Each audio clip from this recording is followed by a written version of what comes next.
আকীদা বিশুদ্ধ করা লাগবে। আমি আবার নাম ধরছি ভাই, আমি কোরআন সামনে তো এই জন্য বলছি। বাংলাদেশে একটা মাসলুম দল জামাত ইসলামী বাংলাদেশ, এদের ওপরে একটা তহমত লাগানো হয় সারা জীবন যে এদের আকীদা ঠিক নেই। কেন আপনি এই কথা বলেন তো? কি আকীদা পেয়েছেন তাদের ভেতরে? বাংলাদেশ জামাত ইসলামীর আকীদা এই দেশে আল্লাহর আইন আল্লাহর জমিনে কায়েম করা, এইটা তাদের আকীদা। যদি এর বাইরে জামাত ইসলাম যারা করে তাদের কোনো আকীদা থাকে, তারা এখানে এসে বলুক, আমি এক্ষুনি তাদের তওবা করাবো। বলেন তো মুরব্বী যে কয়টা এখানে বসে আছে যারা জামাত ইসলাম করে, ওদের জিজ্ঞাসা করে দেখেন, ওদের যদি আকীদা আল্লাহর জমিনে আল্লাহর আইন বাদ দিয়ে অন্য কিছু থাকে, ওদের আমি তওবা পড়াবো। বলেন আপনি কেন এই মাসলুম দলটার উপরে এই তহমত লাগিয়েছেন? আপনার আকীদা ঠিক আছে? ফাঁসির দড়ি গলার কাছে চলতেছে, এরপরেও নিজের আল্লাহর আইন থেকে পিছপা হয়নি।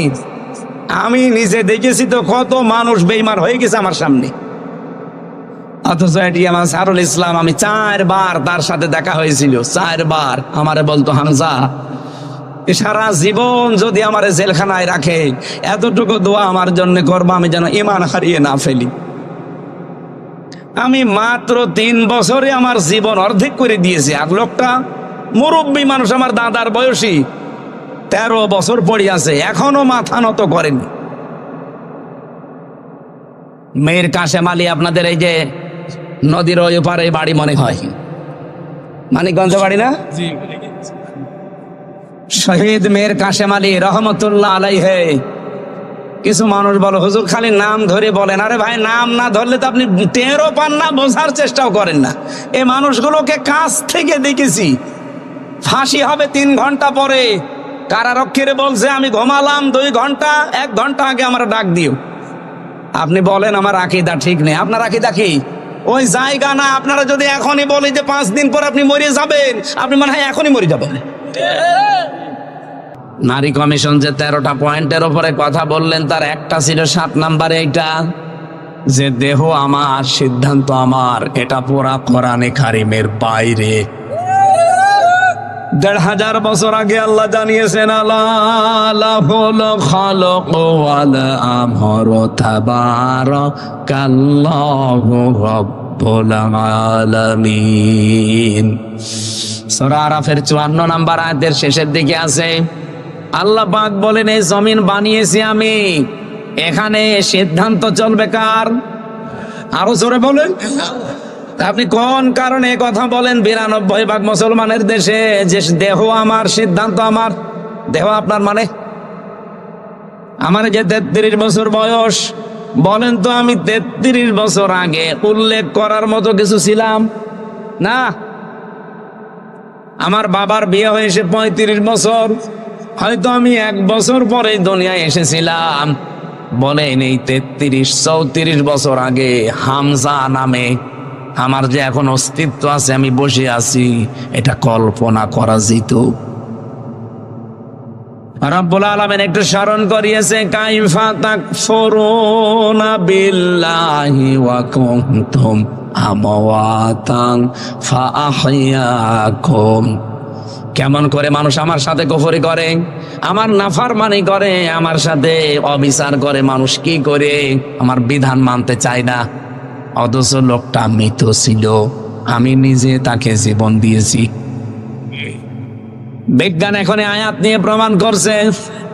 এটা তাফসিরে কাবিরের ভেতরে পাবেন। আল্লামা ফখরুদ্দিন রাজি রহমতুল্লাহ আলাইহি উনি আয়াতের ব্যাখ্যা করতে গিয়ে লিখলেন যে আল্লাহ কাইফা শব্দটা না দিয়ে তো তাকফুরুনা বিল্লাহি ওয়া কুনতুম আমওয়াতান দিতে পারতেন। কেন কাইফা শব্দ আগে ব্যবহার করলেন কেন? যারা এখানে বালাগাত মান্তিক পড়ায় অনেক আলেম বসে আছে, দেখবেন কাইফা শব্দটা প্রায় 7টা বা 11টা অর্থে আমি পেয়েছি। তার একটা অর্থ আছে, কাইফা আল্লাহ ব্যবহার করেন ওই সমস্ত শব্দের আগে, ওই কথা বলার আগে যেই কথা আল্লাহ নিজেও বিশ্বাস করতে পারেন না। মানে আল্লাহরও বিশ্বাস হতে চায় না, এরকম কোন কথা বলার আগে কাইফা বলা লাগে। বলেন তো এখন যদি কেউ বলে আমির হামজা 1 ঘন্টা আগে জেনা করে আসলো, আপনি বিশ্বাস করবেন? যারা চুপ করে আছেন, আপনার কি মনে হচ্ছে যে আমি করে আসলাম? কি বুঝলেন এখান থেকে বলেন তো? যে আমার মতো একটা কাঠ মোল্লা, আমি কাঠ দিয়ে মনে হয় বানানো, আমার মতো একটা কাঠ মোল্লা এতটুকু হুজুর যদি জেনা করে এসেছে, আপনি বিশ্বাস না করেন, আল্লামা দেলাওয়ার হোসাইন সাইদি জেনা করেছে, এটা আপনি বিশ্বাস করেন কি করে? 1 কোটি হামজা এক জায়গায় করলে তার পশমের সমান খেদমত হবে। সে কোরআন মাথায় নিয়ে পর্যন্ত জানিয়েছিল যে 71-এর একটা কাদা আমার গায়ে লাগে নাই, আর আপনি তার উপরে মিথ্যা তহমত এমন দিয়েছেন, শেষে জেনাকার বানিয়েছেন। এই জন্য বারবার আমার জেলখানায় দেখা হয়েছিল, উনি আমাকে বলতেন, হামজা আমি মারা যাব, শহীদ হব, কিন্তু এই বদনাম নিয়ে আমি মরতে চাই না, যে জাতি জানবে আমি জেনাকার। আমি মরতে চাই, কিন্তু আমি শহীদ হতে চাই, এই বদনাম নিয়ে আমি মরতে চাই না। শরীয়তপুরবাসী, আমার মতো একটা ছোট মানুষকে এই অপবাদ দিলে আপনি বিশ্বাস করতেছেন না, অথচ কোরআনের পাখি 50টা বছর যিনি কোরআন প্রচার করলেন সারা দুনিয়ায়, তাকে এই মিথ্যা তহমত দেওয়ার পরেও অনেকে দেখে বিশ্বাস করে। রিমান্ডে আমি 10 দিনে অন্তত 8 দিন তাকে আমারে সঙ্গে সঙ্গে তারেও ওই অফিসাররা গালি দিত। আমারে গালি দিবেন দেন, আমার মামলা যদি রিলেটেড হয় দেন, আপনি সাইদি সাহেবকে টেনে এনে গালি দেন কেন? এই যে কোরআন শরীফ আমার সামনে, মোবাইলে মহিলা কণ্ঠ এমন ভাবে রেকর্ড করে এডিটিং করে ওনার কণ্ঠের সাথে লাগিয়ে, যেটা স্বামী স্ত্রীও বলে না, এরকম নিকৃষ্ট কথা 8-10 মিনিট 15-20 মিনিট আমারে শোনাইতো। এই দেখ, তাও যদি ভালো ভাষায় বলে যে হুজুর দেখেন কি, এই দেখ তোর হুজুর কি করিস। অথচ BCS cadre, SP, SP, DC, আমি চাই ডিসি নজরুল ইসলাম মোল্লা, ডিবির ডিসি মশিউর রহমান, আপনাদের এই পাশের জেলা গোপালগঞ্জের আসাদুজ্জামান, মনিরুল ইসলাম, একটাকেও যেন এখন যারা দায়িত্বে আছেন এগুলো একটাকেও ছাড়বেন না, এগুলো মানুষ না, এগুলো সম্পূর্ণ পোড়া জানোয়ার। আর আমার মনে হয় কাউন্টার টেররিজমের এই ইউনিটটা তুলে দেওয়া দরকারের কোনো কাজ নেই। আন্দাজে মুসলমানদেরকে বিশ্বের সামনে জঙ্গি নাটক সাজানোর জন্য হাসিনা এদের বানিয়েছিল, সেইটাই ওরা করেছে। জঙ্গি যে নেই তার প্রমাণ বাংলাদেশে 9 মাস। আপনি বলেন তো, একটা জঙ্গি 9 মাসে ধরা পড়েছে? কোথায় পেয়েছেন ভণ্ডামি? এখন যিনি টিএমপির কমিশনার শেখ সাজ্জাদ হোসেন, উনি 2-3 দিন আগে এটা জানিয়েছে, বাংলাদেশে জঙ্গি বলে কিছু নেই, সবগুলো ওদের সাজানো নাটক। আমার নামও দিয়েছিল জঙ্গি মামলা, আমি নাকি বাংলা টিমের প্রধান। তো কি এটা? আমি ওনারে বললাম যে স্যার কি, আমরাও জানি না। তা আপনি জানেনই না, আর আপনি মামলা অলরেডি দিয়ে দিয়েছেন, যে তাও 1 জেলা না, সারা বাংলাদেশের নাকি আমি প্রধান। আমার শরীরই চলে না আর আমি প্রধান হয়ে পড়িস না। জেলে যে একজনকে পেয়েছিলাম, আব্দুল মতিন, হচ্ছে আল্লাহ দলের সভাপতি সারা বাংলাদেশের। ওরে বললাম, ভাই আল্লাহ দলের সভাপতি আপনি, সেক্রেটারিকে? বস আমার ছেলে। আপনি সভাপতি, আপনার ছেলে সেক্রেটারি, এদেশে আর কেউ নেই আমাদের। এই হচ্ছে জঙ্গি। শয়তান পর্যন্ত মনে হয় হাসতো যে এ কি গো, বাড়ি থেকে আমার দুলি নিয়ে আসলো, আমার কুষ্টিয়ার হালসা থেকে। পরের দিন পেপারে দিল যে ওনার আমরা চড়হাঁস থেকে নিয়ে এসেছি, আর পয়লা দিন থেকে এটা মিথ্যা কথা। আরে 3 বছরে তো মিথ্যার উপরেই ছিল। যেদিন আমার রিমান্ড নেয়, 10 দিন রিমান্ড চেয়েছিল, 7 দিন রিমান্ড দিয়েছিল। যত কথা সরকারি পিপি আমার বিরুদ্ধে ওই 15 মিনিট একাধারে বলেছে, আমি তো দাঁড়িয়েছিলাম, দেখলাম 15 মিনিটের 15টা কথাও সত্য বলে না, প্রত্যেকটা মিথ্যা। আমি আবার বলছি, এই কমিশন এটা বাদ দেওয়া লাগবে। আজকে বাংলাদেশের সব আলেম ওলামা মুসলমানেরা এই দাবি জানিয়েছে, আমরাও এই দাবি জানাতে চাই। নীতিমালা না, এ কমিশনই বাদ দিয়ে দেন। ওদের দরকার কি কমিশন তৈরি করা? কমিশন তো আল্লাহ কোরআনে ১৫০০ বছর আগে বানিয়ে দিয়েছে। আইন তৈরি করার ক্ষমতা পৃথিবীর কারো? বলেন বলেন, এটাকে আমি বানালাম? সূরা আলে ইমরান ৪ নাম্বার পারা ৯ নাম্বার পৃষ্ঠা ৪ নাম্বার লাইনের ১৫৪ নাম্বার আয়াতের মাঝের অংশে আছে, ইয়াকুলু আমিনাল আমরি মিন শাইইন। হে নবী, মানুষ যদি আপনাকে বলে যে আমরাও কোনো নিয়ম নীতি আইন কানুন তৈরি করতে পারি, আপনি বলেন কুল ইন্নাল আমরা কুল্লাহু লিল্লাহ। না, আইন তৈরি করবে শুধুমাত্র কে? আরো জোরে বলেন, বলেন।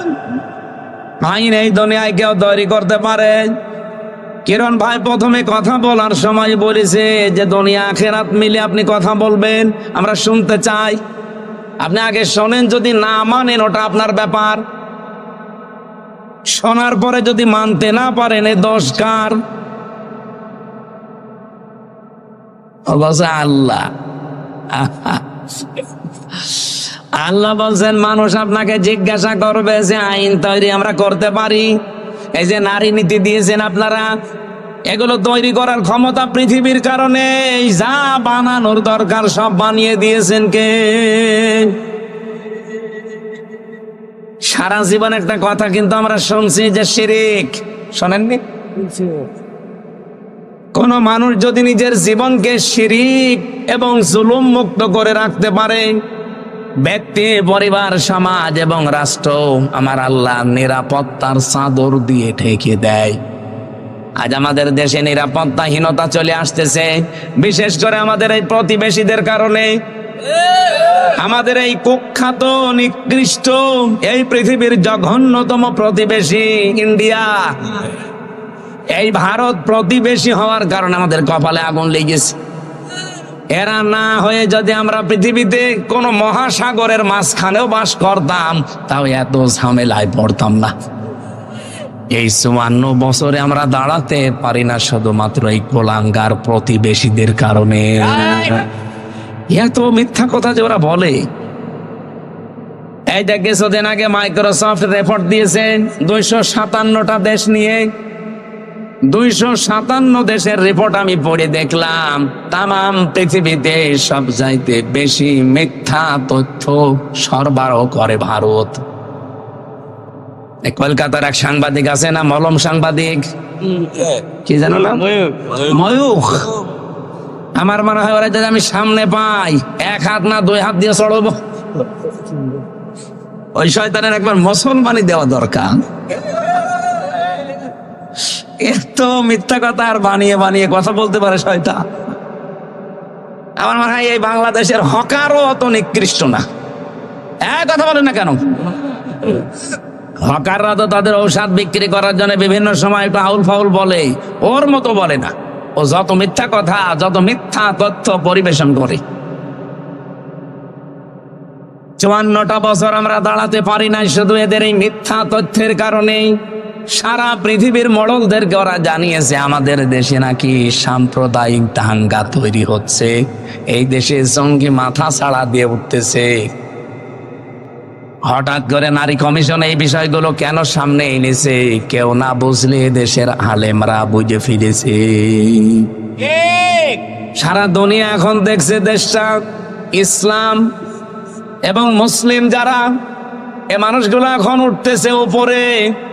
আগস্টের ৫ তারিখের আগে এই দেশে মাত্র ১০০ জনের ১৫ জন মানুষ বলতো আমরা ইসলাম চাই। কতজন? মাত্র ১৫ জন। ১০০ জনের ১৫ জন। তার ভেতরে হাশেমি সাহেব হয়তো একজন। কি আপনি জিজ্ঞাসা করেন? ১০০ জনের ভেতরে যদি ১৫ জন এই দেশে ইসলাম চায়, আব্দুর রব হাশেমি একজন। এক কথা বলা লাগবে। এখনকার জরিপ বের করেন, বাংলাদেশে এখন ১০০ জনের কমপক্ষে ৭৭ জন মানুষ বলছে আমরা ইসলাম চাই।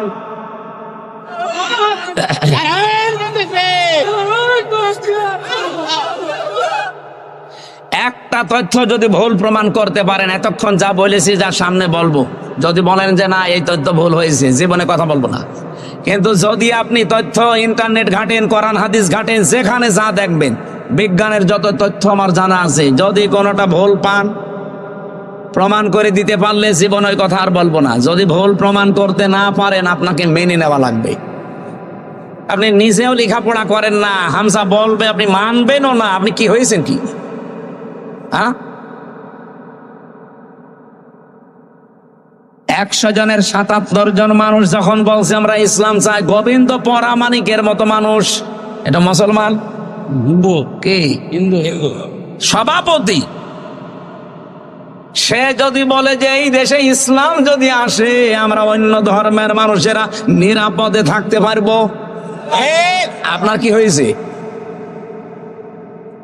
এই কথাগুলো যখন বিশ্বে যাচ্ছে, এর পেছনে অবশ্যই গণরাঘব বোয়াল কাজ করছে, যারা হঠাৎ করে মেয়েদের দিয়ে কোরআনের বিপক্ষে 13টা পয়েন্ট লিখেছে। আমরা জানাতে চাই দেশে 92% অন্তত আমরা মুসলমান।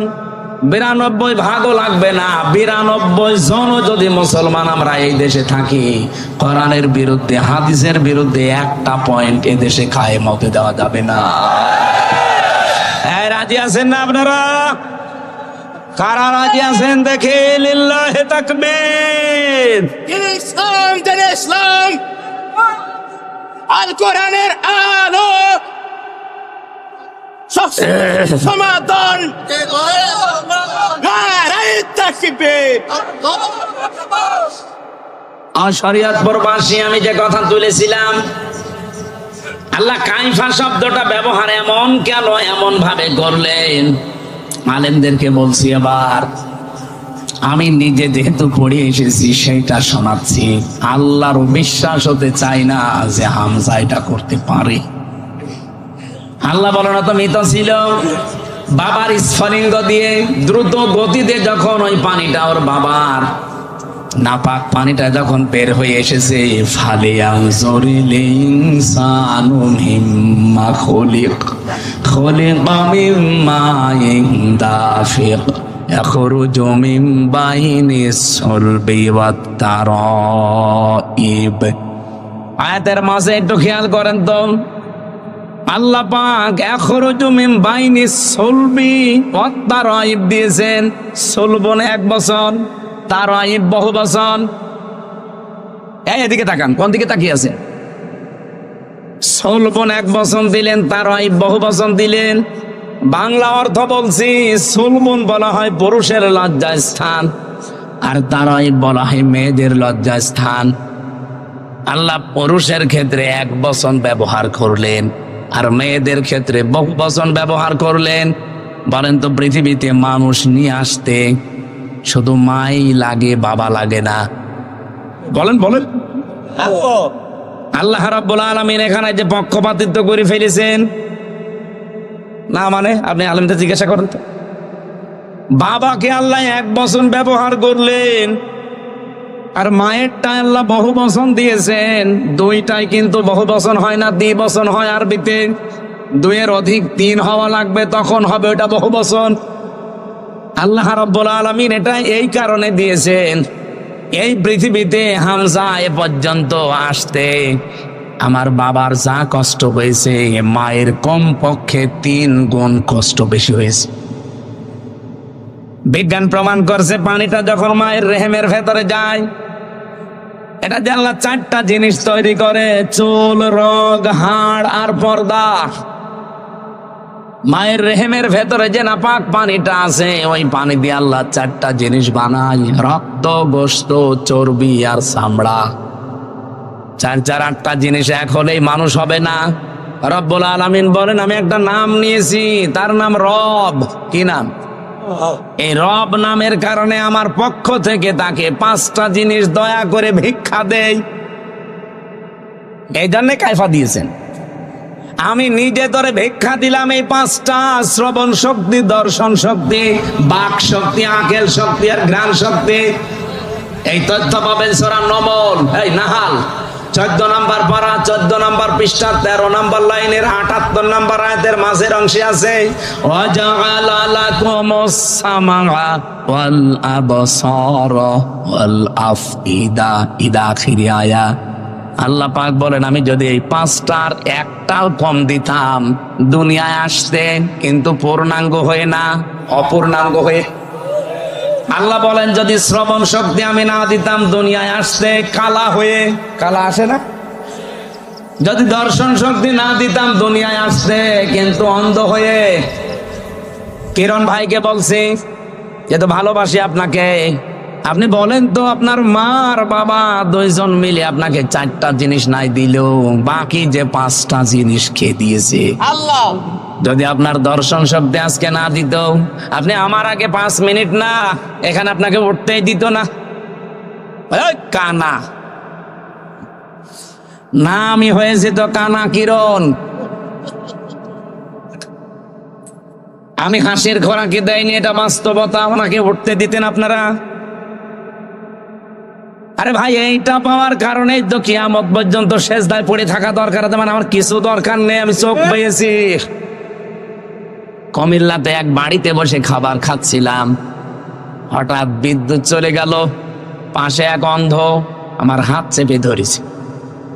আমরা যাই কারেন্ট চলে গেছে চিল্লা পাল্লা করছি। আমারে বলছো হুজুর মাত্র 1.5 মিনিট 2 মিনিট কারেন্ট চলে গেছে, আপনি চিল্লান।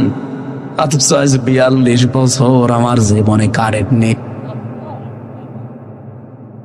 আমি প্রথমে কিন্তু দেখতে পেতাম ছোটবেলায়, টাইফয়েড হওয়ার কারণে চোখটা আমার নষ্ট হয়ে গেছে। আজ 42টা বছর হয়ে গেল, দুনিয়া কেমন আমি জানি না। এমনকি ওই দিন অন্ধ আমার একটা তথ্য জানিয়েছে যে আপনারা যারা চোখওয়ালা মানুষ, আপনারা তো এমনিতেই দেখতে পান, ঘুমিয়ে থাকলে স্বপ্নেও কিছু দেখেন, কিন্তু আমরা যারা অন্ধ তারা ঘুমিয়ে থাকলেও দেখি না, শুধু একটা আওয়াজ শুনি। আল্লাহু আকবার। নড়িয়াবাসী জীবনে কিছু না পেলেও কোনো আফসোস নেই, চোখ পেয়েছি, দেখতে পাচ্ছি। কথা বলেন না কেন? আল্লাহ পাক বলেন 8, 5, 13টা জিনিস যখন এক হয়ে যায়, আমি আল্লাহ রাব্বুল আলামিন যেহেতু তোমাদেরকে সরাসরি মাটি দিয়ে বানাইনি, আল্লাহ আমাদেরকে মাটি দিয়ে বানিয়েছেন। বলেন না, কি দিয়ে? মাটির নির্যাস দিয়ে। ওয়ালাকাদ খালাকনাল ইনসানা মিন সুলালাতিন মিন তিন সুম্মা জাআলনাহু নুতফাতান ফি করারিম মাকিন। বলেন আল্লাহু আকবার। মাটির নির্যাস দিয়ে আল্লাহ আমাদেরকে বানিয়েছে। ও শরীয়তপুরবাসী, আমার প্রশ্ন, আল্লাহ মাটি তাহলে বানিয়েছে কি দিয়ে? আপনি কি ঘুমাচ্ছেন? না না, ঘুমিয়ে পড়লে হবে না, এখনো ঘন্টা খানেক সময় দেওয়া যাবে না। এখনই ঘুমিয়ে পড়ছেন মানে বলেন মাটি আল্লাহ কি দিয়ে বানিয়েছে? আপনি গাজীপুরে যান, মৃত্তিকা গবেষণাগারে, মাটিকে দেন, দেখবেন 10টা জিনিস তারা বের করে দেবে। আমি এগুলো বিজ্ঞান থেকে পেয়েছি। অক্সিজেন আছে মাটির ভেতরে, সিলিকন আছে, অ্যালুমিনিয়াম আছে, আয়রন আছে, ক্যালসিয়াম আছে, পটাশিয়াম আছে, সোডিয়াম আছে, ম্যাগনেসিয়াম আছে, নাইট্রোজেন আছে, হাইড্রোজেন আছে। এই 10টা জিনিস আছে মাটির ভেতরে। আপনার মার বাবা দুইজন মিলে 4, 4, 8টা। মাটির ভেতরে গোনা গোন আছে 10টা। 8 আর 10 বলেন, বলুন। এটা ক্লাস চলছে, ক্লাসের মতো ছাত্রের মতো জবাব দিবেন। 18 হয়েছে। আপনি এখন এই তথ্যটা 3.5 হাত বডির ভেতরে যা পাবেন, 5.5 কেজি রক্ত পাবেন, 9768 প্রকার চামড়া পাবেন এই 3.5 হাত বডির ভেতরে। এক একটা জায়গায় 360টা জোড়া পাবেন, বিভিন্ন জায়গায় জয়েন্ট দেওয়া আছে। এই যে যতটুকু জায়গায়, এই আঙ্গুলের ভেতরে 153টা রেখা আছে। এই পৃথিবীর সবচাইতে আশ্চর্য বিষয়, দুনিয়া তৈরি হওয়ার পর থেকে আজকের এই দিন, এখান থেকে কিয়ামত পর্যন্ত সবকিছু যদি মিলে যায়, মানুষের এইটা মিলবে না। আল্লাহ পাক বলেন 8 আর 10 যেহেতু হয়েছে 18, মানুষ তৈরি করতে কমপক্ষে 23টা উপাদানের প্রয়োজন হয়। আমার আল্লাহ নিজের পক্ষ থেকে আমি বললাম কয়টা? 5টা। বলেন বলেন। 18 আর 5 23টা। এই 23টা জিনিস যখন পরিপূর্ণ হয়ে যায়, ফেরেশতারা তখন বলে আল্লাহ এর ছেলে বানাবো না মেয়ে বানাবো? সিদ্ধান্ত দেয় কে? আপনি যে বললেন আমার শরীর আমার সিদ্ধান্ত কোথায় পেয়েছেন আপনি? আপনার কোন সিদ্ধান্ত চলবে না, সিদ্ধান্ত যা দেওয়ার ওই সে শুরু আরম্ভ করেছেন সিদ্ধান্ত দেওয়াকে। ওয়াল্লাযী ইউসাউবিরুকুম ফিল আরহামি কাইফা ইয়াশা। সূরা আলে ইমরান 3 নম্বর পারা 9 নম্বর পৃষ্ঠা 6 নম্বর লাইনে 6 নম্বর আয়াতের প্রথম অংশে আছে, তিনি সে আল্লাহ যিনি মায়ের রেহেমের ভেতরে তোমাদের আকার আকৃতি তৈরি করেন। এটা কারো কাছে জিজ্ঞাসা করে আল্লাহ করেছেন? বলেন বলেন। কারো কাছে জিজ্ঞাসা করা লাগে নাই, উনি যা ইচ্ছা তাই সিদ্ধান্ত নিয়ে করেছেন। সুতরাং এই সমস্ত আইনগুলো সব ভাওতা, বানানো আইন, এগুলো সব বাতিল করা লাগবে। আমার দেহ আমার সিদ্ধান্ত, এটা কুফরি কথা, এটা আল্লাহর সাথে শিরিক। বলেন না কেন?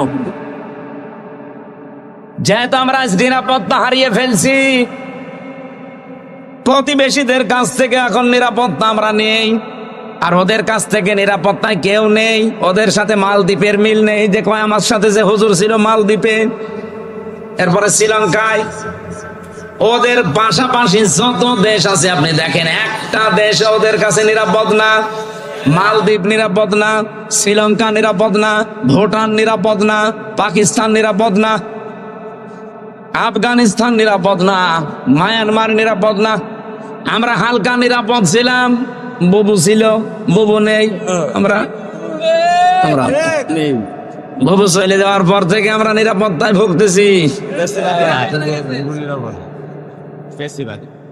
আমার ভাইরা, আল্লাহ রাব্বুল আলামিন সূরা আনআম 82 নাম্বার আয়াত 7 নাম্বার পারা, এটা 17 নাম্বার পৃষ্ঠার প্রথম নাম্বার লাইনে আছে কি করে নিরাপত্তা পাওয়া লাগে আর নিরাপত্তা দেবে কে, এই কথাটা তিনি জানিয়েছেন। আল্লাযীনা আমানু ওয়া লাম ইয়ালবিসু ঈমানাহুম বিযুলমিন উলাইকা লাহুমুল আম ইলা আখিরি আয়াত। আল্লাহ পাক বলেন, পৃথিবীতে যারা ঈমান আনবে, ঈমানের দাবি অনুযায়ী ঈমানের সাথে কোনো দিন তারা নিজের ঈমানের সাথে জুলুম এবং শিরিক, এখানে জুলুম মানে শিরিক, এটা যারা মিশ্রণ করবে না, উলাইকা লাহুমুল আমন, আমি আল্লাহ নিজে বলছি এই মানুষগুলোই নিরাপত্তার হকদার। আমাদের নিরাপত্তা রাশিয়া দিতে পারবে না, আমাদের নিরাপত্তা আমেরিকা দিতে পারবে না। এই কথা বলছেন না? আমাদের নিরাপত্তা দেশের কোন দল দিতে পারবে না। আমাদের নিরাপত্তা দিতে পারে শুধুমাত্র কে? এই জন্য আল্লাহর নিরাপত্তা পাওয়ার জন্য বাংলার জনগণ, এটা রেকর্ড হচ্ছে, সারা দুনিয়া চলছে এখন লাইভে। সবাইকে বলছি, নিরাপত্তা যদি সত্যি পেতে চান তাহলে ঈমানের সাথে কোনোদিন জুলুম শিরিক মিশ্রণ করা যাবে না। এখন শিরিক কি? সারা জীবন তো শুনছি শিরিক। শিরিক কি? এটা শিরিক বিল জাত হয়, শিরিক বিল সিফাত হয়, শিরিক বিল ইখতিয়ার হয়, শিরিক বিল হুকুক হয়।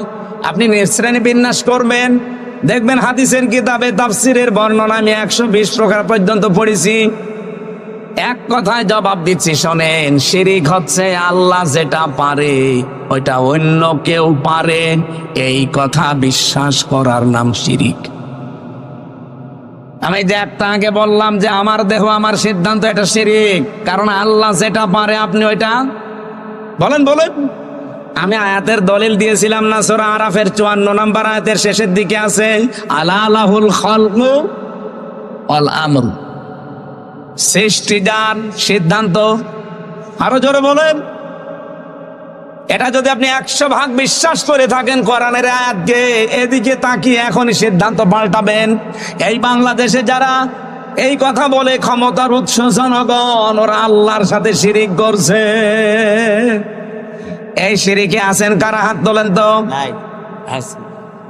একজু ওর মাথার মনে তার কাটা আছে। না না, এই কোন দিকে তাকিয়ে আছে? আজকে সিদ্ধান্ত পাল্টানো লাগবে। আপনি মানতে পারেন না সেটা আলাদা, কিন্তু এই কথা বিশ্বাস করা লাগবে যে জনগণ সমস্ত ক্ষমতার উৎস নয়। ক্ষমতার উৎস কে? আরো জোরে। এইরকম আয়াত বোরা কোরআনে 918 জায়গায় আছে যে ক্ষমতার উৎস আমি আল্লাহ। বিভিন্ন কায়দায় আল্লাহ আমাদেরকে বোঝাতে চেয়েছেন, অথচ সেইটা আমরা অনেকে উল্টিয়ে ফেলেছি। এবার আমি আর একটা দিকে যাই। জমিন যেহেতু বানিয়েছে আল্লাহ, হুকুম ও চলার ক্ষমতা আল্লাহ দিয়েছে, আল্লাহ ছাড়া কারো হুকুম চলবে না।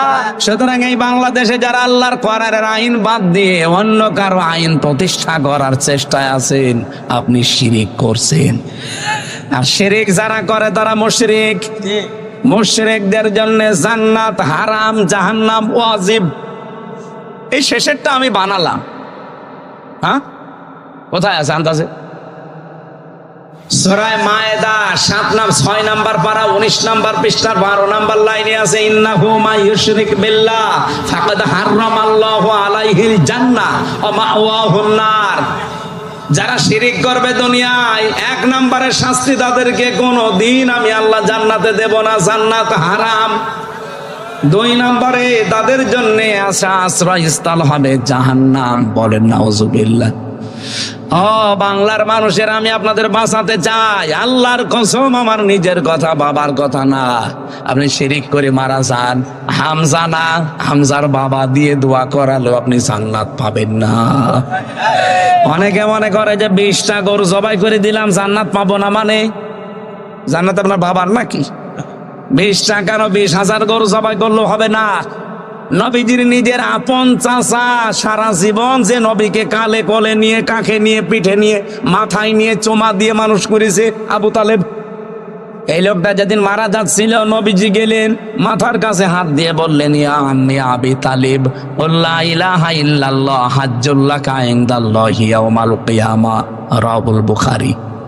হে চাচা, জোরে বলা লাগবে না, শুধু আমার কানের কাছে মুখটা নিয়ে আস্তে করে বলেন, লা ইলাহা ইল্লাল্লাহ মুহাম্মাদুর রাসূলুল্লাহ বলা দরকার নেই, ওটা আমি মেনে নিলাম। শুধু আল্লাহর স্বীকৃতিটা দেন। আপনি যদি জোরে দিতে ভয় পান, আস্তে করে বলেন আমার কানের কাছে। অতবা সাহেবা আবু জেহেল, আবু সুফিয়ান শুনেছে, ডাক দিয়ে বলেন, নেতা পড়বা। সারা জীবন বাপ দাদার ধর্ম মানলে, এখন বাপ ভাতিজার নতুন ধর্ম অনুসরণ করে কলঙ্কিত হবা। মানুষ তোমারে কাপুরুষ বলবে, ভীরু বলবে। আবু তালেব ওই দিন বলেছিল, ভাতিজান আমাকে মাফ করে দিও, তোমার এই কালেমা আমি পড়তে পারলাম না। নবীজির মন খারাপ হয়ে গেল। সঙ্গে সঙ্গে জিবরাইল সূরা কসসের 56 নাম্বার আয়াতটা নিয়ে হাজির হয়ে গেলেন। ডাক দিয়ে বলে, হে নবী, আপনি মন খারাপ করেন কেন?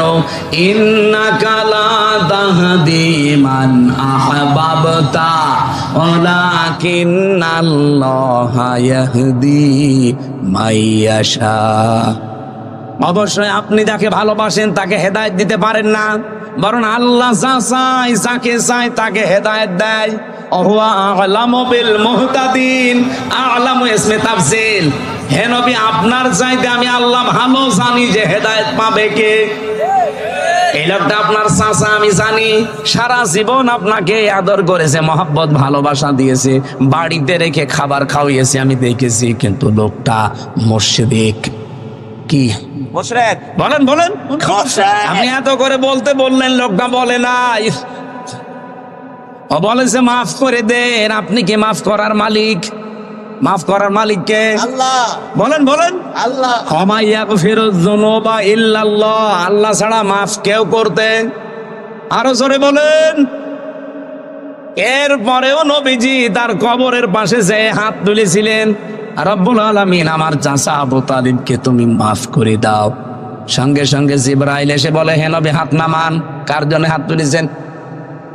মা কানা লিন-নাবিয়্যি ওয়াল্লাযীনা আমানু আইয়াস্তাগফিরু লিল মুশরিকিন। ইলা আখিরি আয়া সূরা তাওবা 113 নম্বর আয়াত 11 নম্বর পারা 4 নম্বর পৃষ্ঠা 4 নম্বর লাইনে আছে, হে নবী হাত নামান। কার জন্য হাত তুলে আপনি বসে আছেন? এই লোকটা আপনার চাচা, আমি জানি। আপনি যদি নবীও হন, এমনকি কোন নবীর জন্য পৃথিবীতে কোন মুমিনের জন্য জায়েজ নেই যে কোন মুশরিকের জন্য আল্লাহর কাছে সে ক্ষমা চাবে, যদিও এটা নিজের নিকট আত্মীয় হয়। শরীয়তপুরবাসী, যে নবী জীবনে কোনোদিন হাত তোলা লাগে নাই, মনের ভেতরে কামনা আসলেই কবুল হয়ে গেছে, সেই নবী হাত তুলে বসে আছে, আল্লাহ হাত ফেরত দিচ্ছে। আর বাংলাদেশে টাটকা মুশরিক মরে যাচ্ছে, আর আমরা দোয়া করে গরু জবাই করে জান্নাতে দিয়ে আসছি, মনে হচ্ছে জান্নাত ওর বাবার। আপনি মন খারাপ করছেন আমি জানি ভাই, এইটাই সত্য কথা, এইটাই হক কথা। বাংলাদেশে বহু মানুষ আমরা দেখতে পাচ্ছি অলরেডি মুশরিক হয়ে গেছে। আপনি শিরিক করলে আপনি মুশরিক। আল্লাহর আইনের পাশে কাউকে দাঁড় করাবেন না, সে যেই হোক।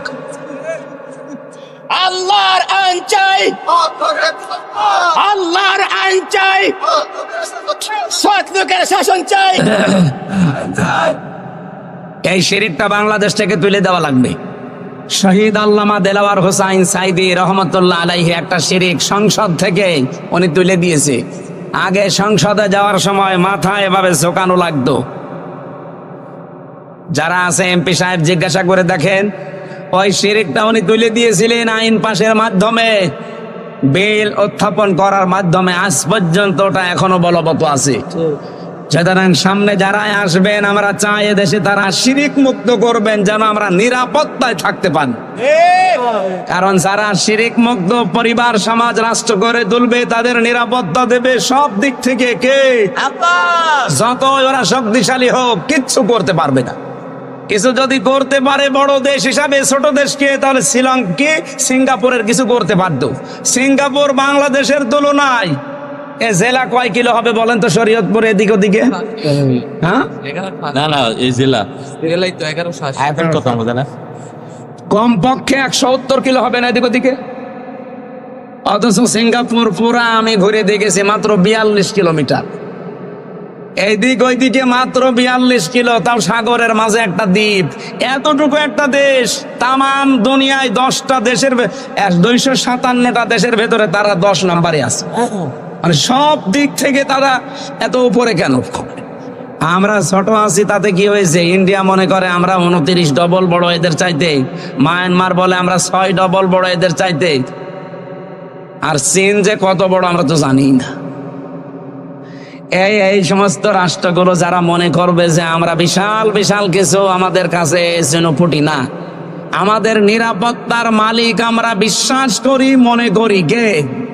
আর আল্লাহ বলছেন এটা পাওয়ার জন্য তোমাকে ইমানের সাথে শিরিক আর জুলুম মিশ্রণ করা যাবে না। আর সেটা সবচাইতে বেশি হয়েছে বাংলাদেশে। আমাদের ইমানে ভেজাল শিরিক আছে না নেই?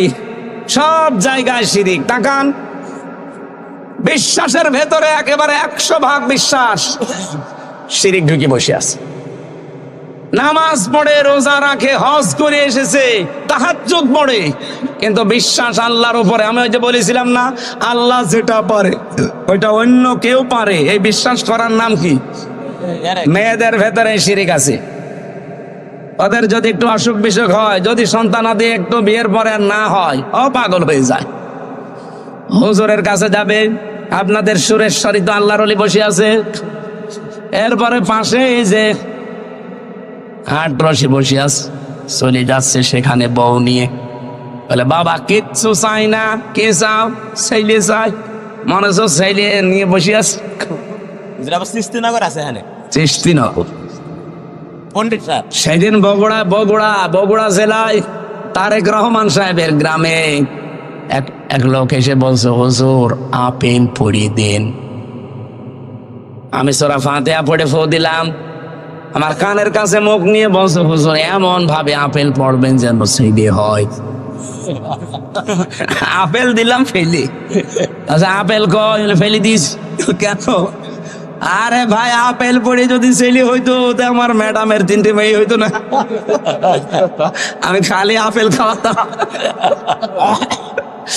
কি কি বিশ্বাস মানুষের!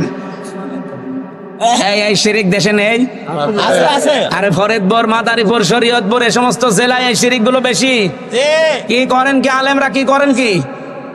পিটিয়ে সোজা করা লাগবে এই শয়তানদেরকে। শরীয়তপুর এই নামটা যেন ঠিক থাকে। যারা এই জেলায় আসবে বলবেন কোরআন শরীফ হাতে নেন। কিরণ ভাই দায়িত্ব। এক এক আল কোরআনের আলো সব সমস্যার সমাধান। ঠিক আছে।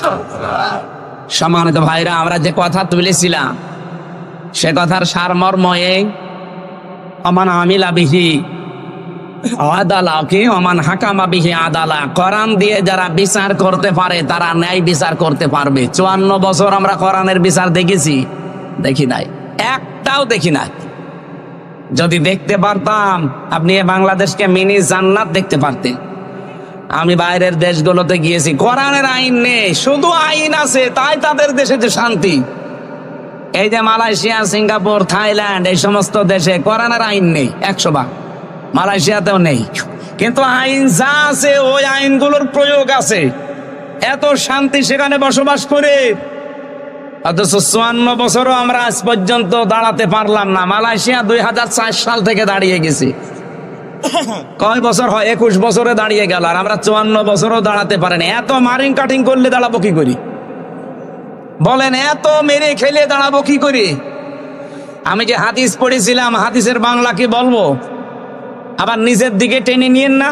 আমি হাদিস বলছি, এই দোষ নবীজির নাকি না? মানে আমি তো অ্যাডভার্টাইজ করছি, মানে দাহা মালাই সালাহ ফালাই সামিন্না। এদিকে তাকান, নবীজি বলেন যেই জিনিস তোমার না ওই জিনিস যদি নিজের কাছে আয়ত্তে রেখে দাও, 2টা শাস্তি তোমার ওই দিন থেকে শুরু। 1 নম্বরে ফালাই সামিন্না, এই যে মাঝখানে ফা আছে, যারা আলেম আছে জিজ্ঞাসা করেন তো ফা না দিলেও অর্থ কিন্তু হয়ে যায়, লাই সামিন্না বললেও অর্থ হয়ে যাবে, ফা দিলেন কেন? উপরে বর্ণিত এই দোষ যদি কারো ভেতরে থাকে, মাস্ট বি, মুসলিম শরীফের হাদিস, টিকায় পড়েন, 100% আপনার উপরে যে শাস্তিগুলো আল্লাহর নবী বললেন এটা কার্যকর হবে। কি কি পাপ? কি পাপ? হচ্ছে যেই জিনিস আপনার না ওইটা যদি আপনার নিজের আয়ত্তে নিয়ে নেন। আপনার জিনিস না, আপনি নিজের আয়ত্তে ওইটা রেখে দিয়েছেন, ওই দিন থেকে ফালাই সামিন্না, আপনি নবীর উম্মত আর নেই। বলেন এই 15.5 বছরে যে জিনিসের মালিক আপনি ছিলেন না সেই জিনিস আপনার আয়ত্তে নিয়েছেন এমন মানুষ নেই? আমার নিজেরটাই তো 32 লাখ টাকা নিয়েছে প্রশাসন আমার কাছে, আমার বাবার কাছে। ধরার পরে 10 লাখ নিয়েছে। যেদিন ধরে ওই দিনই বলেছে 50টা মামলা দেবো যদি 10 লাখ টাকা না দেন। মনে হচ্ছে মামলা ওদের সব রেডি করা আছে, শুধু নাম ঢুকিয়ে দেবে। আমার বাবা তো গ্রাম্য মানুষ, ও ভয়ে এদিক ওদিক করে ধার কবজা করে বেঁচে কিনে টাকা দিয়ে দিয়েছে। 8 লাখ দিয়েছিল। শয়তানরা কথা ঠিক রাখে না, টাকাও নিয়েছে, পরের দিন একটা মামলাও দিয়েছে। এভাবে এই খাপসায় ওরা টাকা নিয়েছে প্রায় 32 লাখ। আকিস গ্রুপে চাকরি করতাম, তাদের কাছেও নিয়েছে প্রায় 33 লাখ। এই যে টাকাগুলো নিল, এই টাকাগুলোর মালিক কি ওরা? এই কথা বলছে না কেন? আর এখন বিভিন্ন অফিসার মাফ চায়, বলে হুজুর মাফ করে দিয়ে, মাফ করে দিন মানে? এই যে তারেক জিয়া সাহেবের গ্রামে গিয়েছিলাম মাহফিলে, আগস্টের 5 তারিখের আগে, ওটা মনে হয় মে মাসে। আমার সব কমপ্লিট, পুলিশ এসে এমন তাড়া দিয়েছে মাঠের ভেতরে, আমি 1.5-2 কিলোমিটার খালি দৌড়িয়েছি। তাই না, আমার গাড়িটা ধরে নিয়ে থানায় আটক করে দিল। আমার ড্রাইভার পর্যন্ত, আগে যে ড্রাইভার ছিল তারে নিয়ে, এমন মৌলানা আব্দুল বারি ভাই বলে একজন ছিল বগুড়ার, তার পর্যন্ত গাড়ি নিয়ে আটক করে রেখে দিল। দেই আমারে তো আর খুঁজে পাইনি, আমি তো এদিক ওদিক করে এদিক ওদিক চলে গেছি। পরে খবর পাঠিয়েছে যে 1,15,000 টাকা দেওয়া লাগবে। কেন? না দিলে এমন কিছু দেব যে আবার আপনি জেলে যাবেন। কি গো, কেবল বের হয়ে আসলাম 3 বছর পর, আমার এখনো ঘাসও খাইনি। শেষে বাড়ি ভাই বিভিন্ন জায়গা থেকে ধার কর্জ করে 1,13,000 টাকা দিয়েছিল। তারপরে গাড়ি ড্রাইভার ছেড়ে দিয়েছে। এই আগস্টের 5 তারিখের পরে তো সব উলট পালট হয়ে গেছে। আর বগুড়া তারেক জিয়ার জন্মস্থান না, ওখানে যা ছিল ওই দিনই পাল্টিয়েছে। ও তো পালিয়েছে ওসি, ওরে একেবারে পাল্টিয়ে দিয়েছে সেই টেকনাফে কক্সবাজারে। আমি সেদিন সিরাজগঞ্জে মাহফিল করে গোল চত্বরে বসে আছি, কিভাবে খবর পেয়েছে জানি না। এসে আমার বলছো, হুজুর আসসালামু আলাইকুম, কে আপনি? আমি সেই ওসি আবুল কালাম আজাদ। আরে ভাই আপনারই খুঁজতেছি, আসেন। কি ওই যে সেই টাকা নিয়েছিলাম মাফ করে দিয়ে। মাফ তো করবো, আগে টাকা ফেরত দে। মাফ তো আমি করতে আমি একেবারে 2 পা খুলে বসে আছি, আপনারা মাফ করে দিলাম, খালি টাকাগুলো ফেরত দে। বলছে আমার নামে বিভাগীয় মামলা হয়েছে, আমার ট্রান্সফার করে দিয়েছে, আমি খুব ঝামেলায় আছি, আপনি কোনো মাহফিলে যেন বলে ফেলেন না, তাহলে আমি ওখানেও থাকতে পারবো না। টাকা কবে দেবেন বলেন? ও সময় নিল 7 দিন, 1 লাখ টাকা ফেরত দিয়েছে। আর বলছে 13,000 টাকা আপনি মাফ করে দিয়েন, আমি মিষ্টি খাবো। ঠিক আছে যা। বাংলাদেশে পুলিশ টাকা ফেরত দেয়, এটা মনে হয় ইতিহাস। যারা আছে জিজ্ঞাসা করে দেখেন তো, কিরণ ভাইও তো অন্তত মামলা মোকদ্দমায় পড়েছে, পুলিশ টাকা নিলে ফেরত দেয়, এটাই বাংলাদেশের প্রথম ইতিহাস। এই আবুল কালাম আজাদ ওসি 5 আগস্টের পরে, আগে হলে আর দিত না। আগে হলে আমার মনে হয় আমার আরো সমস্যা হইতো। এখন এই যে মানুষগুলো যা নিল, এত বললাম 1 লাখ, আর ওই যে 32 লাখ আর হাকিজের 33 লাখ, ওগুলো দেবে কে? এই সবগুলো গোপালগঞ্জের মানুষেরা নিয়েছে। কারণ আমার এই 10 দিনের রিমান্ডে প্রায় 7 দফা যারা গেছে, তার ভেতরে প্রায় 5 দফায় গোপালগঞ্জে বাড়ি। এই যে মনিরুল ইসলাম, কথা বলছেন না কেন? আসাদুজ্জামান, আসাদুজ্জামান মানে ওই যে ওইটা নয়, বুড়োটা না, এই যে জোয়ানটা না, মিয়া না, মিয়ারে আমি পাইনি। আসাদুজ্জামান যেটা কাউন্টার টেররিজমের প্রধান ছিল, এটা একটা টাটকা নির্ভেজাল শয়তান।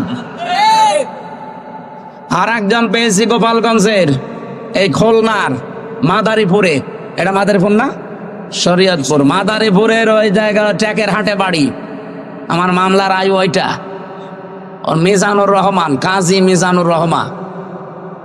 এই শয়তান আমার আকিজ গ্রুপের কাছ থেকে মনে হয় এই খ্যাপসায় খ্যাপসায় খালি টাকা নিয়েছে। ওরা বলছে তুই কি আমার কাছে টাকা পাস?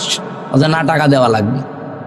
স্যার বিরক্ত হয়ে শেষ পর্যন্ত থাপ্পড় দিতে গেছে যে এ কি গো, এ আমি হুজুরকে চাকরি দিয়েছিলাম আমার মসজিদের ইমামতি করার জন্য, আর আমি কি ক্ষতি করেছি? আমি তার একটা উপকার করলাম।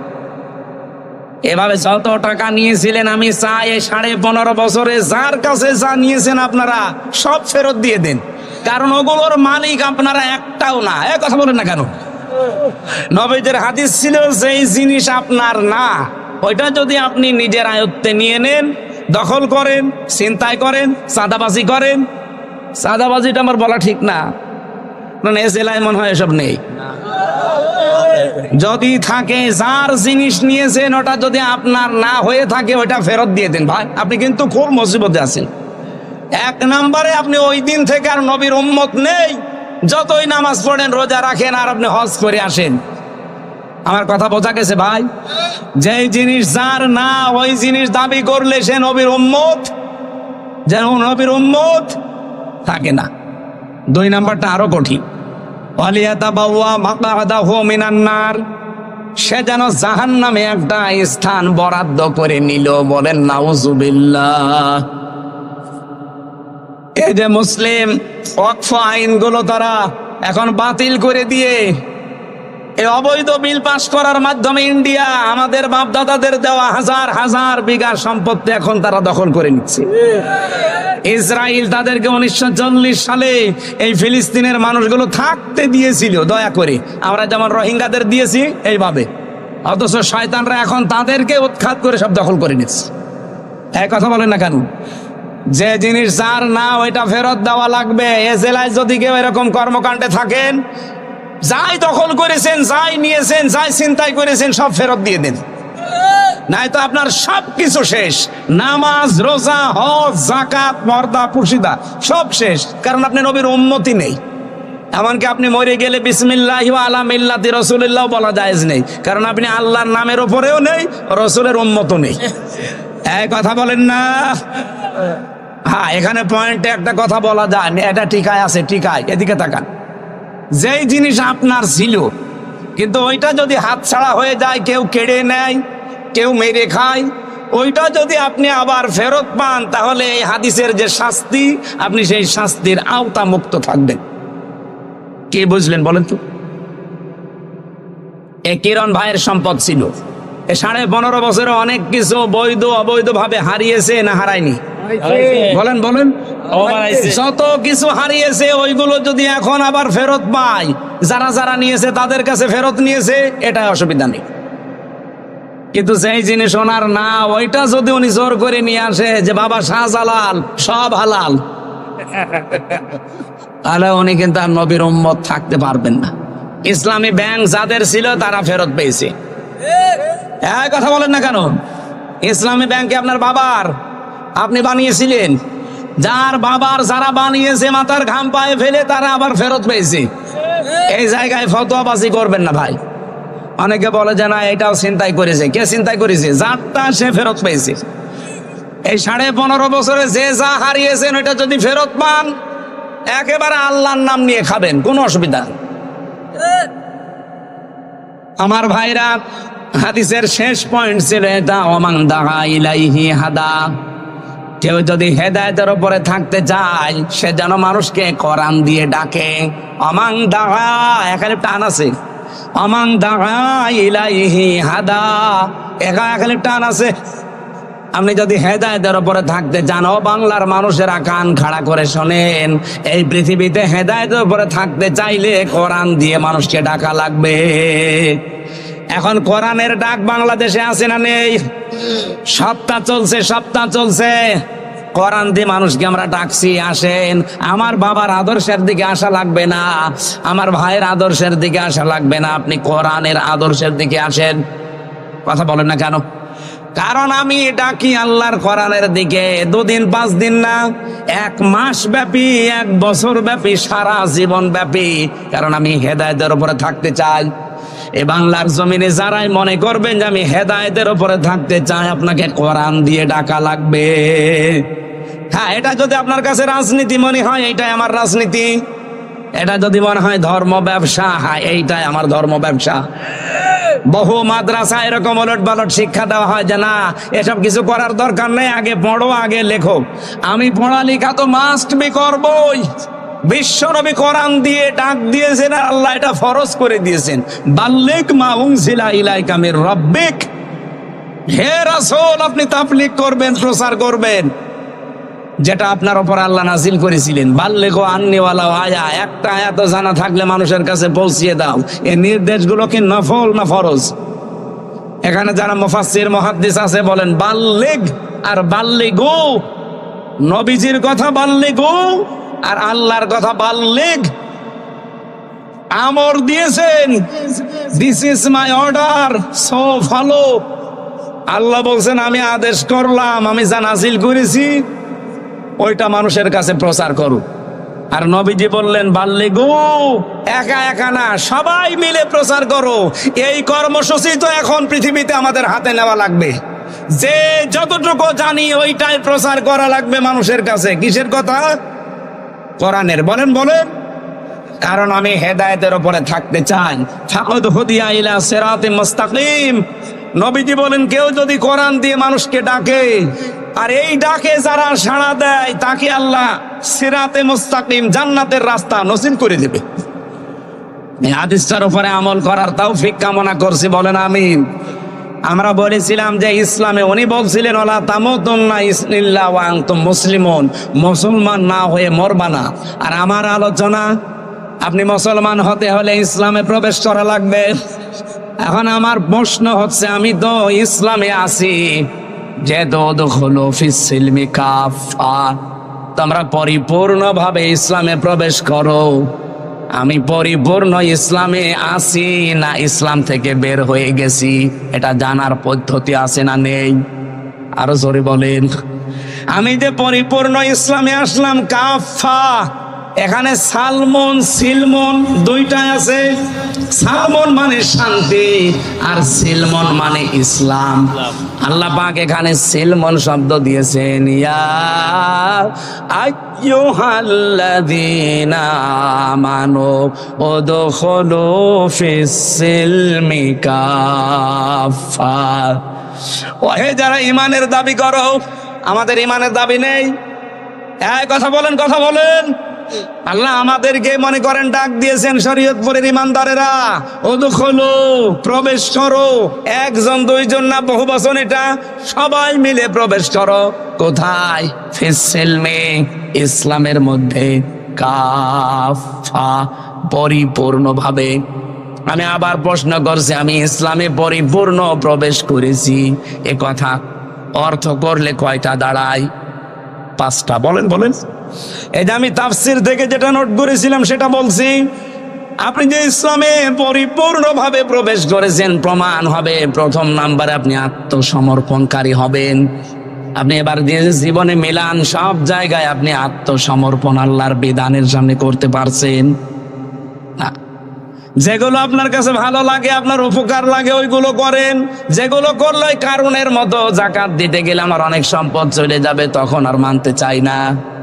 কথা বলেন না কেন?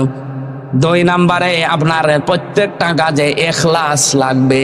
আমি নাম ধরেই বলছি, এবার আপনার মন খারাপ হয় হোক। এই পৃথিবীতে যার ভেতরে যত বেশি ইখলাস পয়দা হবে, তার দ্বারা দুনিয়ায় এমন সূক্ষ্ম সূক্ষ্ম জিনিস আল্লাহ বের করে দেবে যেটা আপনার কল্পনায়ও নেই। আপনাকে দুনিয়া বিমুখ হওয়া লাগবে এবং ইখলাস পরিপূর্ণ তৈরি করা লাগবে প্রত্যেকটা কাজে। তাহলে ইসলামে আর পরিপূর্ণ প্রবেশ করেছেন বলে প্রমাণ হবে।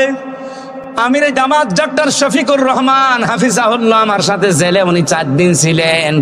আমি বোঝার জন্য বলছি, এই লোকটার ভেতরে আমি ইখলাস পেয়েছি, আল্লাহর ওপরে তাওয়াক্কুল, ভরসা পেয়েছি এত বেশি। আপনি দেখেছেন তার ইখলাস, আমি নিজে প্রমাণ করেছি। কিন্তু আমি না, 1 চুল পরিমাণ তারে নড়তে দেখি নাই। আমি হাদিয়া দিয়েছিলাম।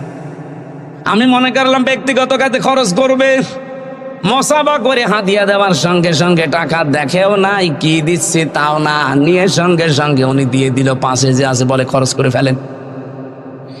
আর আমরা যত বড় নাম বলেন আমাদের, বাকি আমি কাউকে পাইনি এভাবে। দুনিয়ার এই যে মহাব্বতটা, এটা যত বেশি আপনি দূরে সরিয়ে রাখতে পারবেন, দুনিয়া বিমুখ যত বেশি হতে পারবেন, তত বেশি আমার আল্লাহ আপনার ভেতরে ইখলাস পয়দা করে দেবে। সাংবাদিক প্রশ্ন করছে, এত ভালো আপনারা, এত বছর দল করেন, ইসলামে মানুষ আসে না কেন? এদেশে ইসলাম ক্ষমতায় যায় না কেন? উনি জবাব দিয়েছেন, দেখেন, মুয়াজ্জিনের দায়িত্ব আযান দেওয়া। সবাই কি মুয়াজ্জিনের ডাকে নামাজে আসে? বলেন না কেন? এখন 10টি মুয়াজ্জিনের না যারা আসে না, তাদের ডাক তো আমরা ঠিকই দিই। আপনি না আসলে আমি কি করব? আমি করতে পারতাম যদি আমার হাতে ব্যাকআপ থাকতো, ক্ষমতা থাকতো। আমার গ্রামে একটা জেনা করেছিল, নারী আর পুরুষ। বিচার আমি তখন জেলে যাইনি, 20 সালে। আমি তো 21, 22, 23 এগুলোই ছিলাম ভেতরে। ওর আগের বছরে আসলো, আমি ফতোয়া চাচ্ছে যে ফতোয়া দেন, যেহেতু মুফতি ফতোয়া দেওয়া লাগবে। ফতোয়া দিলাম যে জেনাকারীর শাস্তি হচ্ছে, যদি প্রমাণ হয় 4 জন সাক্ষী পাওয়া যায়, 4 জন না 50 জন মিলে দেখিস। এখন শাস্তি হচ্ছে তার মাটির ভেতরে পুঁতে ফেলবেন, বুক পর্যন্ত পাথর দিয়ে, ইট দিয়ে মেরে সঙ্গে সার করে মেরে ফেলেন। এ ফতোয়া দেওয়া পর্যন্ত আমার শেষ। আমি যদি ওটা দুনিয়ার মানুষকে বলতাম যে কার্যকর করেন, তো আমার মনে হয় ওই মহিলাকে সঙ্গে সার করার আগে আমার সঙ্গে সার করে ফেলত। পুলিশ আমার ওই দিন ধরে নিয়ে যে বলতো না যে হুজুর আপনি ফতোয়া দেবেন, দেন, কার্যকর করতে গেলেন কোন কারণে? এদেশে কোরআনের আইন চলে। কি বলতাম আমি? সঙ্গে স্যার ওই মহিলারা বাদ দিয়ে আমার শুরু করতো না? বলেন বলেন। কিন্তু আমার হাতে যদি আইন থাকতো, ক্ষমতা থাকতো, আমি যদি ওই জায়গায় বসার পাওয়ার নিয়ে থাকতে পারতাম, যার রায় দিয়েছিলাম ওটা কার্যকর করে দম নিতাম। এই কথা বলেন না কেন? আর এরকম বিচার যদি বাংলাদেশে অন্তত সারা দেশ মিলে মাসে 5টা করতাম, জেনা করা দূরের কথা, পুরুষ মানুষের স্বপ্ন তো সব বন্ধ হয়ে যেত। এখলাস তৈরি করা লাগবে ভাই, আমাদের এখলাস নেই। উনি কি জবাব দিয়েছিলেন জীবনে আপনার মাথায় আসবে যে আজান তো আমরা ঠিকই দেই, মানুষ না আসলে দোষ তো আমার না, মুয়াজ্জিনের দোষ, যারা আসে না তাদের দোষ। এজন্য আমাদের প্রত্যেকটা জায়গায় আমার মনে হয় ইখলাস বাড়ানো দরকার। 3 নম্বরে উন্নত চরিত্র তৈরি করা লাগবে। এই পৃথিবীতে সবচাইতে উন্নত চরিত্রের, উত্তম চরিত্রের অধিকারী ছিলেন মুহাম্মাদুর ওয়া ইন্নাকা লাআলা খুলুকিন আযীম। তার 63 বছরের জীবন পড়ে আছে, কিভাবে চলবেন ছোটবেলা থেকে মরণ পর্যন্ত সব আছে, শুধু দেখে দেখে আর রাহিকুল মাখতুমটা পড়বেন। উন্নত চরিত্রের অধিকারী যত বেশি হবেন আপনি মনে করবেন আমি ইসলামে প্রবেশ করেছি। 4 নম্বরে এইটাই গুরুত্বপূর্ণ বিধান, আকীদা বিশুদ্ধ করা লাগবে। আমি আবার নাম ধরছি ভাই, আমি কোরআন সামনে তো এই জন্য বলছি। বাংলাদেশে একটা মাসলুম দল জামাত ইসলামী বাংলাদেশ, এদের ওপরে একটা তহমত লাগানো হয় সারা জীবন যে এদের আকীদা ঠিক নেই। কেন আপনি এই কথা বলেন তো? কি আকীদা পেয়েছেন তাদের ভেতরে? বাংলাদেশ জামাত ইসলামীর আকীদা এই দেশে আল্লাহর আইন আল্লাহর জমিনে কায়েম করা, এইটা তাদের আকীদা। যদি এর বাইরে জামাত ইসলাম যারা করে তাদের কোনো আকীদা থাকে, তারা এখানে এসে বলুক, আমি এক্ষুনি তাদের তওবা করাবো। বলেন তো মুরব্বী যে কয়টা এখানে বসে আছে যারা জামাত ইসলাম করে, ওদের জিজ্ঞাসা করে দেখেন, ওদের যদি আকীদা আল্লাহর জমিনে আল্লাহর আইন বাদ দিয়ে অন্য কিছু থাকে, ওদের আমি তওবা পড়াবো। বলেন আপনি কেন এই মাসলুম দলটার উপরে এই তহমত লাগিয়েছেন? আপনার আকীদা ঠিক আছে? ফাঁসির দড়ি গলার কাছে চলতেছে, এরপরেও নিজের আল্লাহর আইন থেকে পিছপা হয়নি। আমি নিজে দেখেছি তো কত মানুষ বেঈমান হয়ে গেছে আমার সামনে, অথচ এটি আমার সারুল ইসলাম, আমি 4 বার তার সাথে দেখা হয়েছিল, 4 বার আমারে বলতো হামজা সারা জীবন যদি আমার জেলখানায় রাখে এতটুকু দোয়া আমার জন্য করবা আমি যেন ঈমান হারিয়ে না ফেলি।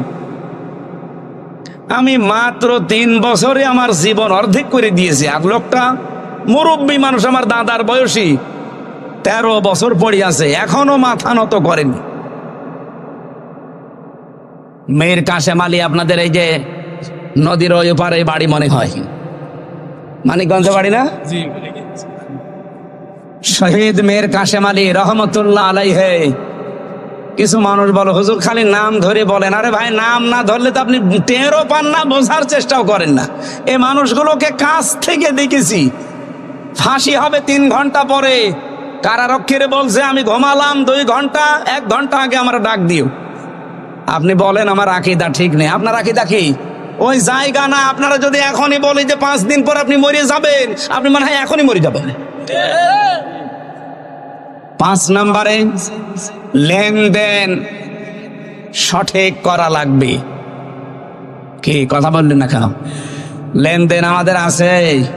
যেই দোকানে বাকি খাই, আমার মনে হয় ওই দোকানের সামনে দিয়া যায় না, পাশ দিয়ে ঘুরে যায়। আপনার লেনদেন ঠিক আছে? এই 5টা বিষয়, এক একটার উপরে লক্ষ লক্ষ কথা আমি নোট করেছিলাম। অনেক রাত হয়ে গেছে। আর মেয়েদের ওপর আমি নিজে একটা বই লিখেছি জেলখানায়, একটা শিক্ষিত মানুষদের জন্য লিখেছিলাম সৃষ্টি নিয়ে। ওই যে যেগুলো বলছে আরম্ভ করেছিলাম, বলতে পারলাম না, ওগুলো সবের ভেতরে লিখা, শিক্ষিত মানুষরা নিলে কাজে লাগবে। 120 পৃষ্ঠা। আর এটা হচ্ছে মেয়েদের দাম্পত্য জীবনের সমাধান। কলহ যাদের তৈরি হয়, মেয়েদের সাথে ঝগড়াঝাঁটি মনোমালিন্য কিভাবে সমাধান করবেন, এটা 120 পৃষ্ঠা।